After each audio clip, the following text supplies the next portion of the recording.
सिपाही भर्ती में ये क्यों जिद बना करके रखा गया है कि नहीं, हमको 2 साल पहले का नॉन क्रीमी लेयर सर्टिफिकेट चाहिए, सारे ओबीसी बच्चों को, नहीं तो नौकरी खत्म कर देंगे, सारे ईडब्ल्यूएस की नौकरी चली जाएगी।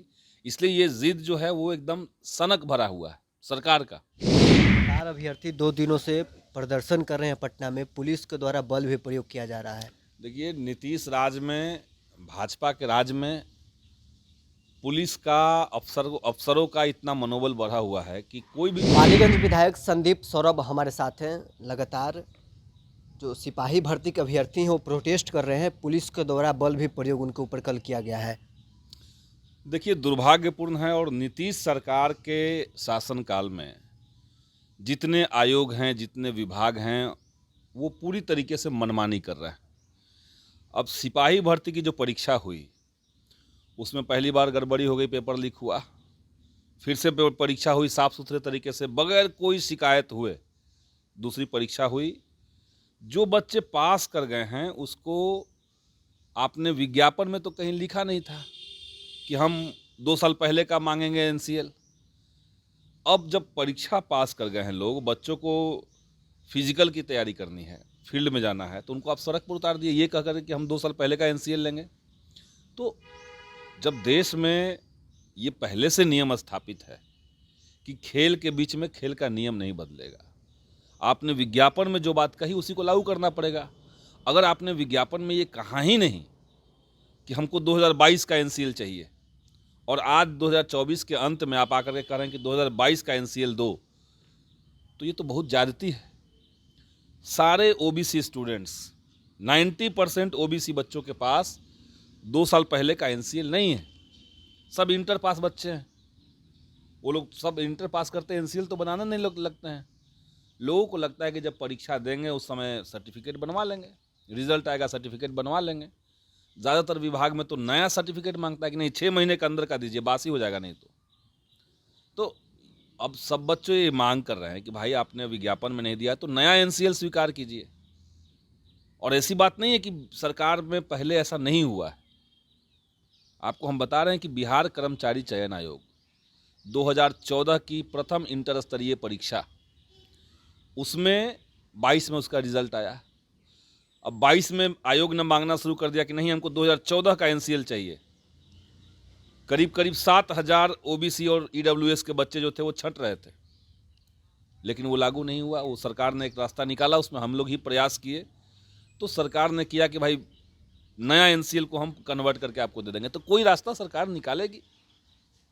अभी उर्दू सहायक अनुवादक, इसकी जो बहाली का रिजल्ट फंसा हुआ था, एनसीएल के मामले में फंसा हुआ था, तो सरकार के सचिव ने एक लेटर जारी किया कि उर्दू सहायक अनुवादक की जो पद है उसमें नए एनसीएल अगर हैं तो उसको भी स्वीकार किया जाए, क्योंकि हम ये पहले बीएसएससी में कर चुके हैं प्रथम इंटर स्तरीय परीक्षा में।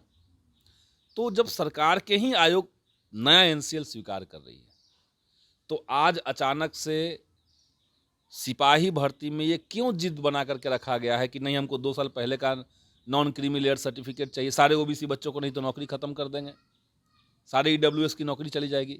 इसलिए ये जिद जो है वो एकदम सनक भरा हुआ है सरकार का।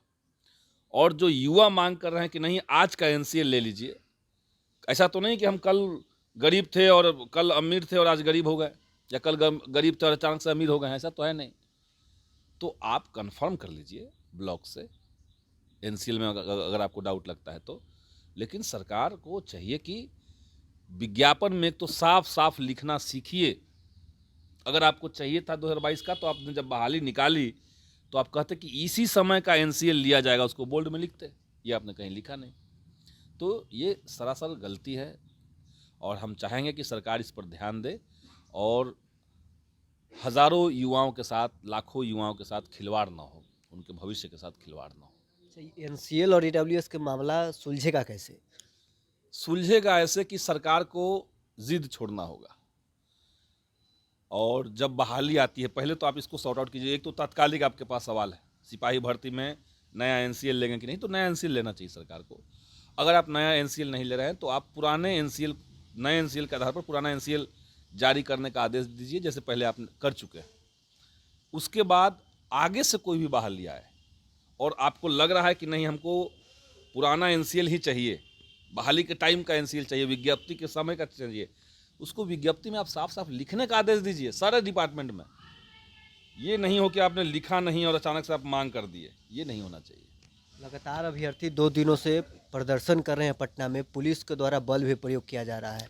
देखिए, नीतीश राज में, भाजपा के राज में पुलिस का अफसरों का इतना मनोबल बढ़ा हुआ है कि कोई भी लोकतांत्रिक और शांतिपूर्ण तरीके से भी मांग करती है लोग। जैसे आप देखिए कि यही सिपाही भर्ती के बच्चे गर्दनीबाग में कितने दिन से बैठे हुए हैं, कोई तोड़फोड़ नहीं, कोई हंगामा नहीं, इतनी बड़ी संख्या में थे, कुछ नहीं किया लोग। लेकिन अगर 5 दिन, 6 दिन, 7 दिन लगातार कोई बैठ रहा है गर्दनीबाग में, आपने, सरकार ने एक, मान लिया आपने जगह बना दिया कि ये स्थल है प्रदर्शन के लिए, तो उस स्थल पे जो आंदोलन चल रहा है उसके साथ आप निगोशिएट तो करेंगे, बातचीत तो करेंगे। ऐसा तो नहीं होगा कि वो आंदोलन करते रहिए हम देखेंगे भी नहीं, तो लोग सड़क पर फिर उतरते हैं, और सड़क पर उतरेंगे तो आप लाठी चला देंगे। किसी तरीके के आंदोलन पे लाठी चलाना हम उसको सही नहीं मानते। ये अभ्यर्थियों के बीच में एनसीएल बार बार रोड़ा क्यों बनता है? रोड़ा इसलिए बनता है क्योंकि आयोग और विभाग ये मनमानी करने का इनको छूट मिला हुआ है। रोड़ा इसलिए बनता है क्योंकि आप पहले कहते नहीं हैं, विज्ञप्ति में आपने कहा नहीं, और कहते हैं तो घुमा घुमा के कहते हैं बात। एनसीएल अभी जमा नहीं करना है, 2 साल बाद जमा करना है, कह दीजिएगा बहाली के बाद जमा करना है। तो इसमें कहाँ लिखा है कि अभी बना के रख लेना, ही तो नहीं लिखा हुआ है। आप कह देंगे कि जब रिजल्ट आएगा तब एनसीएल जमा करना है, तो रिजल्ट मान लिया अगर 5 साल बाद आएगा तो लोग सोचते हैं कि उस समय बना लेंगे। एनसीएल बनाने में कितना टाइम लगता है? 5 दिन, 2 दिन, 3 दिन, 1 दिन, तो उस समय बना लेंगे। तो रोड़ा इसलिए आता है क्योंकि आयोग जो है वो सेंसलेस हो गया है। अभ्यर्थी लगातार प्रदर्शन कर रहे हैं, आप लोग के भी नेता सदन में मांग कर रहे थे, लेकिन बावजूद सरकार की तरफ से अभी कोई आश्वासन अभ्यर्थियों को नहीं प्राप्त हुआ है। तो सरकार को देना चाहिए, आश्वासन देना चाहिए, सरकार को इस पर विचार करना चाहिए। और पहली बार तो हो नहीं रही है, सरकार पहले भी 2 बार एक मामला कर चुका है। एक बार मैंने बताया प्रथम इंटर स्तरीय परीक्षा, और अभी जस्ट उसका रिसेंट एग्जाम्पल है उर्दू सहायक अनुवादक। दोनों बहालियों में सरकार ने, वहाँ भी यही मामला था कि नया एनसीएल नहीं चाहिए, पुराना एनसीएल चाहिए, लेकिन सरकार ने रास्ता निकाला। तो जब 2 परीक्षाओं में आपने निकाल दिया, तो ये जो सिपाही भर्ती है जिसमें सारे नए बच्चे हैं जिन्होंने जस्ट +2 क्रॉस किया, कोई पुराने बुजुर्ग लोग इसमें नहीं हैं, इनको नहीं पता था कि कोई चीज़, तो आप इनके साथ भी इंसाफ कीजिए, हम यही कहेंगे। तो चलिए, पालीगंज विधायक संदीप सौरभ हमारे साथ थे, जिन्होंने ये कहा है कि अगर 2 परीक्षा में आप एनसीएल और ईडब्ल्यूएस के मामले को सुलझा सकते हैं, तो फिर सिपाही बहाली के अभ्यर्थी हैं उनके साथ ये क्यों नहीं सरकार कर रही है। बहरहाल इसको इतना ही, आप बने रहे न्यूज़ 4 नेशन के साथ।